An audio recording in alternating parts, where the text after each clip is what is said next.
Hello students, आज का जो हमारा टॉपिक है वो है कूलाम के व्युत्क्रमवर्ग का नियम। ये कूलाम्स ने एक नियम दिया था। तो ये क्या है?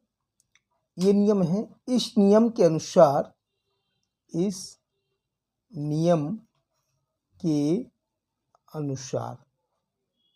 दो स्थिर बिंदु आवेशों के बीच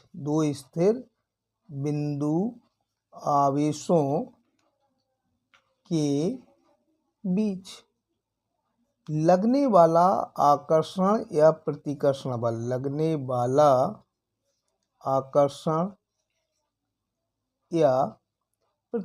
बल, तो दो बिंदु आवेशों के बीच लगने वाला आकर्षण या प्रतिकर्षण बल का मान उन आवेशों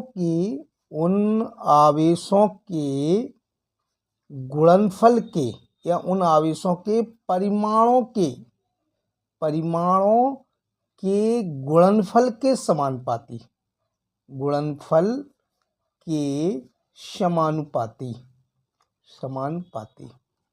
तथा उनके बीच की दूरी के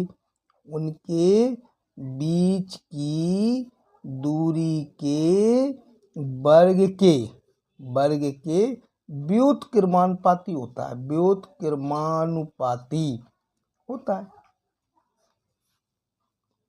है।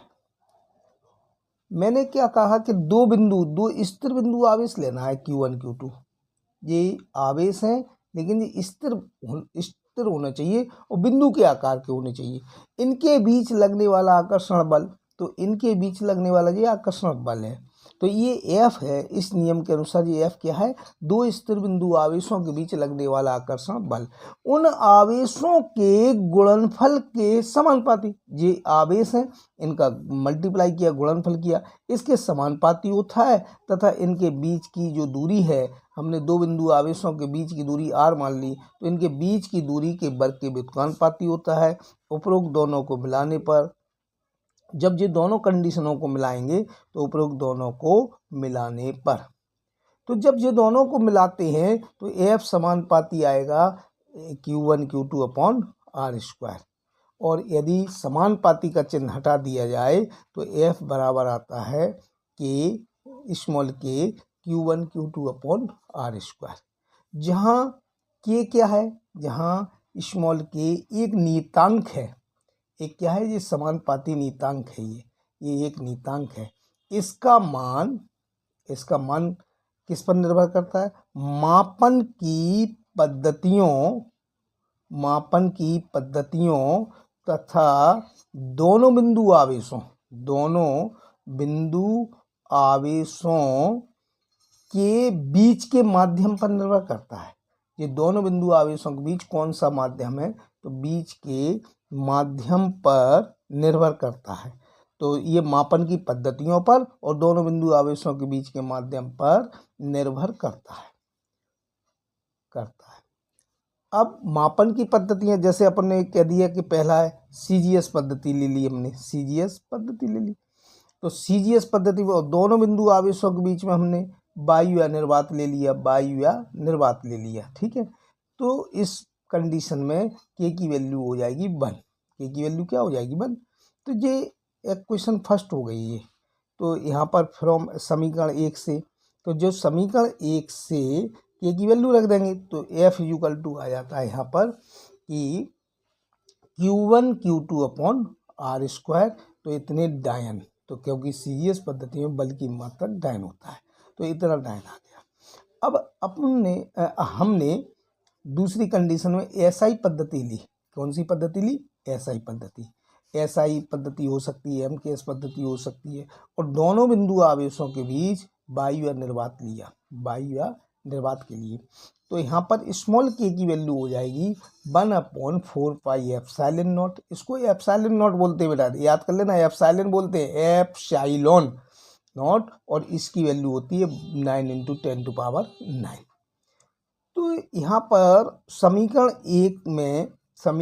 1 से तो F = क्या आ गया? F = आ गया 1/4 pi epsilon naught Q1 Q2 upon R square.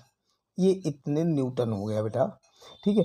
या इसकी जो वैल्यू होती है F इक्वल टू, इसकी वैल्यू क्या है 9 इंटू 10⁹, ऐसे भी अपन लिख सकते हैं इसको, ठीक है। तो 9 into 10⁹ Q1 Q2 upon R square. तो इतने न्यूटन आ गया बेटा जी, इतने न्यूटन। तो इसको हमने इक्वेशन सेकंड दे दिया, ठीक है। अब इसमें फिर क्या है कि एसआई पद्धति जो अपन ने ली, तो दोनों बिंदु आवेशों की वायु या निर्वात लिया था। अब वायु या निर्वात के अतिरिक्त, वायु या निर्वात के अतिरिक्त या अलावा, तो वायु या निर्वात के अलावा यदि दोनों बिंदु आवेशों के बीच, यदि दोनों बिंदु आवेशों के बीच कोई पराविद्युतांक माध्यम हो, कोई पराविद्युतांक माध्यम, तो कोई पराविद्युतांक माध्यम, इसको हम कैपिटल के कह दिया, तो ये पराविद्युतांक माध्यम हो, तब स्मॉल के की वैल्यू क्या होगी 1/4 पाई एप्सिलॉन नॉट कैपिटल के आ जाएगा। समीकरण 2 से, समीकरण 1 से, तो समीकरण 1 से ये F इक्वल टू आ जाएगा 1/4 पाई एप्सिलॉन नॉट कैपिटल के और Q1 Q2 upon R square. ये आपका फार्मूला हो जाएगा। यहाँ कैपिटल के क्या है, माध्यम का पराविद्युतांक, कोई माध्यम का पराविद्युतांक है यहाँ पर। तो इतने न्यूटन आ गया। इसके बाद बेटा हमने यहाँ पर एप्सिलॉन नॉट बोला था, तो एप्सिलॉन नॉट क्या है, तो यहाँ पर जो एप्सिलॉन नॉट है, एप्सिलॉन नॉट को बोलते हैं वायु या निर्वात की विद्युतशीलता बोलते हैं बेटा, इसे याद कर लेना, विद्युतशीलता, वायु या निर्वात की विद्युतशीलता बोलते हैं। इस एप्सिलॉन नॉट की वैल्यू कितनी होती है, तो इस एप्सिलॉन नॉट की वैल्यू होती है 8.85 into 10⁻12 coulomb square upon newton into metre square. ये एप्सिलॉन नॉट की वैल्यू होती है। इसकी डायमेंशन क्या होती है, कभी कभी पेपर में आ जाता है, डायमेंशन माने विमा क्या होती है, तो विमीय सूत्र किसका, एप्सिलॉन नॉट का। तो कूलाम का विमाएँ होती है 80 और न्यूटन की होती है mLT-2 और L2 ये। तो इसकी जो विमा होगी वो होगी m-1 L-3 T⁴ A2। तो ये इसकी विमा होती है एप्सिलॉन नॉट की।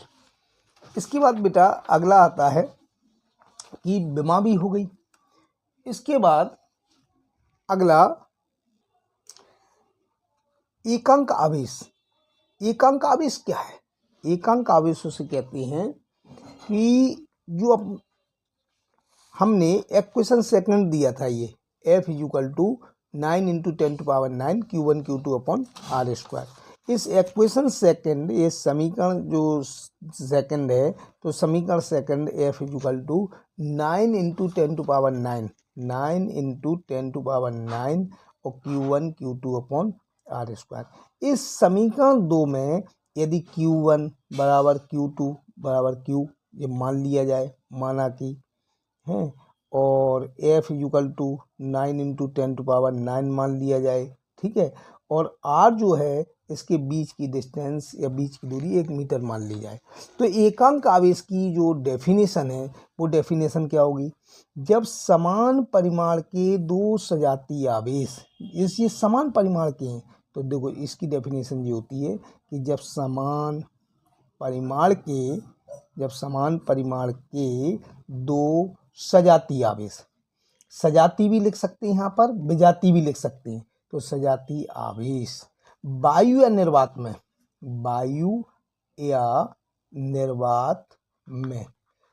तो वायु या निर्वात में एक दूसरे से 1 मीटर की दूरी पर स्थित हो, 1 मीटर की दूरी पर स्थित हो। तो देखो समान परिमाण हो गया, वायु या निर्वात में एक दूसरे से 1 मीटर की डिस्टेंस पर स्थित हो, तो उनके बीच लगने वाला प्रतिकर्षण बल का मान क्योंकि सजातीय आवेश है तो यहाँ पर आएगा प्रतिकर्षण, और विजातीय होता तो यहाँ पर आता आकर्षण बल। तो प्रतिकर्षण बल का मान 9 × 10⁹ न्यूटन हो तो प्रत्येक आवेश को, तो उसके जो प्रत्येक आवेश होता है, प्रत्येक आवेश को इकाई आवेश या एकांक आवेश कहते हैं। तो इसको यूनिट चार्ज भी बोलते हैं, इकाई आवेश भी हो सकते, इसको ही कहते हैं इकाई आवेश कहते हैं या एकांक आवेश कहते हैं। कैसे कि ये जो अपने लेट किया था, ये Q1 Q2 बराबर Q F = 9, इस इक्वेशन सेकंड में पुट करना था इसको। तो इक्वेशन सेकंड में पुट करो तो F की वैल्यू कितनी पुट करनी, F के स्थान पर 9 × 10⁹ लिख दो। Q ये 9 × 10⁹ है, Q1 Q2 के स्थान पर Q लिख दो, अपॉन 1 ये लिख दो, इससे ये कट कर दो तो Q² बराबर 1, तो Q बराबर आ गया +-1। ये यूनिट चार्ज कहलाता है। ये जो इकाई आवेश है, तो इकाई आवेश की यही डेफिनेशन है कि जब समान परिमाण के दो सजातीय आवेश वायु या निर्वात में एक दूसरे से 1 मीटर की दूरी पर स्थित हों तो प्रत्येक उनके बीच लगने वाला प्रतिकर्षण बल 9 × 10⁹ न्यूटन का हो तो प्रत्येक आवेश को इकाई आवेश या एकांक आवेश कहते हैं। तो ये एकांक आवेश की भी परिभाषा आपको आनी चाहिए। कूलाम के नियम की शर्तें क्या हैं? तो कूलाम के नियम की शर्तें, तो बेटा शर्तें क्या हैं इसकी शर्तें ये है कि पहली शर्त ये है कि मैंने नियम ही बोला था कि इस नियम के अनुसार दो स्थिर बिंदु आवेशों के बीच ये, तो बिंदु के आकार के आवेश होने चाहिए, स्थिर होने चाहिए। तो दो स्थिर बिंदु आवेशों के बीच तो आवेश स्थिर होने चाहिए, पहली शर्त है। तो आवेश कैसे होने चाहिए? आवेश स्थिर हो, पहला पॉइंट हो गया। नंबर 2, आवेश बिंदु के आकार के होने चाहिए, आवेश बिंदु के आकार के होने चाहिए, बिंदु के आकार के होना चाहिए, ये शर्त बेटा। तीसरा है स्थिर बिंदु आवेशों के बीच, तो आवेश गतिशील ना हो, आवेश स्थिर हो लेकिन गतिशील ना हो। और तीसरा है इन आवेशों के बीच की दूरी, तो इनके बीच की दूरी ना तो बहुत ज़्यादा हो और ना ही बहुत कम हो। तो इनके बीच की दूरी क्या होनी चाहिए? इनके बीच की दूरी ज़्यादा या कम नहीं होनी चाहिए। यह नियम अधिक दूरियों तथा 10⁻15 दूरी, तो यह नियम अधिक दूरियों, अधिक दूरी माने बहुत अधिक दूरी, तो अधिक दूरियों या 10⁻15 मीटर से कम दूरियों के लिए लागू नहीं होता है, के लिए लागू नहीं होता है। तो ये कूलाम का नियम है। इस कूलाम के नियम के लिए हमने एकांक आवेश की भी डेफिनेशन दे दी, कूलाम के नियम की शर्तें भी लिख दी। इसके बाद आवेश का एसआई पद्धतीय मात्रक कूलाम होता है, सीजीएस पद्धतीय मात्रक क्या होता है? स्टेट कूलाम होता है। तो आवेश एक बड़ा मात्रक है, नोट, ये आप नोट भी होना चाहिए कि आवेश क्या है, आवेश एक बड़ा मात्रक। तो बेटा नोट फर्स्ट जो है वो आवेश का एसआई पद्धति में मात्रक, तो आवेश का जो एसआई पद्धति में जो मात्रक होता है वो होता है बेटा कूलाम। आवेश का याद कर लेना बेटा, कूलाम होता है। आवेश का जो एसआई पद्धति मात्रक होता है वो बेटा यहाँ पर कूलाम होता है। आवेश एक बड़ा मात्रक है, ये आवेश क्या है? आवेश एक बड़ा मात्रक है, एक बड़ा मात्रक है बेटा जी, ये छोटा मात्रक नहीं है। क्योंकि बड़ा क्यों है, इसको बड़ा मात्रक क्यों बोला? क्योंकि एक कूलाम आवेश में इलेक्ट्रॉनों की संख्या, आवेश इसलिए बड़ा मात्रक है क्योंकि एक कूलाम यदि आवेश लें तो एक कूलाम आवेश में इलेक्ट्रॉनों की जो संख्या होती है एक कूलाम आवेश में वो होती है 6.25 × 10⁻18 इलेक्ट्रॉन होते हैं बेटा, एक आध इलेक्ट्रॉन नहीं है, इतने इलेक्ट्रॉन हैं एक कूलाम आवेश में। इसलिए आवेश एक बड़ा मात्रक है और इसे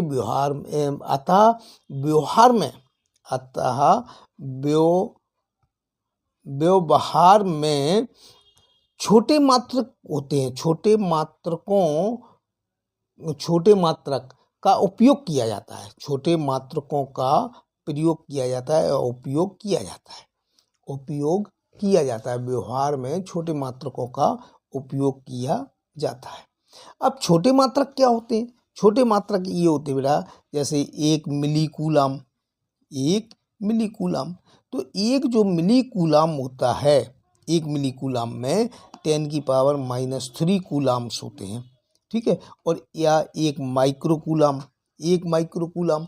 तो 1 माइक्रो जो कूलम है, 1 माइक्रो कूलम, तो 1 माइक्रो कूलम में जो म्यू सी, तो 1 माइक्रो कूलम में 10⁻⁻6 कूलम होते हैं, 1 माइक्रो कूलम में। अब आवेश का सीजीएस सिस्टम में क्या मात्रक होता है सीजीएस पद्धति में? तो आवेश का सीजीएस पद्धति में मात्रक, तो आवेश का जो सीजीएस पद्धति में मात्रक, तो आवेश का जो सीजीएस पद्धति में मात्रक होता है वो होता है स्थित कूलम। याद कर लेना बेटा, स्थित कूलम। सीजीएस पद्धति में मात्रक क्या होता है? स्थित कूलम या स्थित विद्युत कूलम, स्थित विद्युत कूलम। तो सीजीएस पद्धति में जो मात्रक होता है वो होता है स्थित कूलम या स्थित विद्युत कूलम। तो स्थित कूलम होता है या स्थित विद्युत कूलम, इसको अपन बोलते हैं ESU, इसको बोलते हैं इलेक्ट्रोस्टैटिक्स यूनिट। ये होता है सीजीएस पद्धति में मात्रक। तो फिर एक कूलम जो होता है आवेश का मात्रक, तो एक कूलम में 3 × 10⁹ स्थित विद्युत कूलम होते हैं, स्थित कूलम होते हैं। तो ये बेटा याद कर लेना कि एक कूलम में 3 × 10⁹ स्थित कूलम होते हैं। इसके पहले मैंने चर्चा की थी कि माध्यम का पराविद्युतांक। तो एक अगला टॉपिक है बेटा, ये अगला टॉपिक आपको आना चाहिए कि माध्यम का पराविद्युतांक क्या है। तो जो अपना एक अगला पॉइंट है कि माध्यम का पराविद्युतांक। तो जो माध्यम का पराविद्युतांक शब्द आया था इसमें, तो जो माध्यम का पराविद्युतांक है इसको बोलते हैं माध्यम के सापेक्ष विद्युतशीलता। इसका दूसरा वर्ड भी है माध्यम के सापेक्ष विद्युतशीलता, सापेक्ष विद्युतशीलता। तो इसकी डेफिनेशन क्या होती है? माध्यम के सापेक्ष विद्युतशीलता या माध्यम का पराविद्युतांक क्या होता है? तो जो माध्यम का पराविद्युतांक होता है तो इसको अपन इस प्रकार लिख सकते हैं, माध्यम के पराविद्युतांक को K से डिनोटेड करते हैं, और ये होता है ε/ε0। और एप्सिलॉन क्या है? एप्सिलॉन याद कर लेना बेटा, एप्सिलॉन है माध्यम की निरपेक्ष विद्युतशीलता। ये याद करना है, माध्यम की निरपेक्ष विद्युतशीलता। क्या याद करना है? कि माध्यम की निरपेक्ष विद्युतशीलता, इसको बोलते हैं माध्यम की निरपेक्ष विद्युतशीलता। और एप्सिलॉन नॉट क्या है? माध्यम की निरपेक्ष विद्युतशीलता है। और एप्सिलॉन नॉट है वायु या निर्वात की, वायु या निर्वात की निरपेक्ष विद्युतशीलता, निरपेक्ष विद्युतशीलता। फिर बेटा विद्युतशीलता, फिर बेटा इसकी डेफिनेशन क्या है?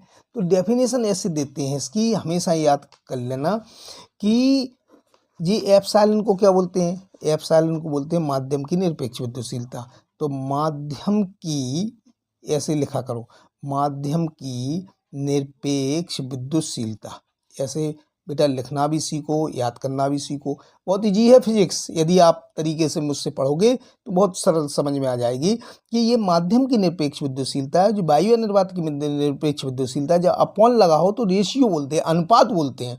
तो माध्यम की निरपेक्ष विद्युतशीलता तथा वायु या निर्वात की, वायु या निर्वात की निरपेक्ष विद्युतशीलता, निरपेक्ष विद्युतशीलता, विद्युतशीलता के अनुपात को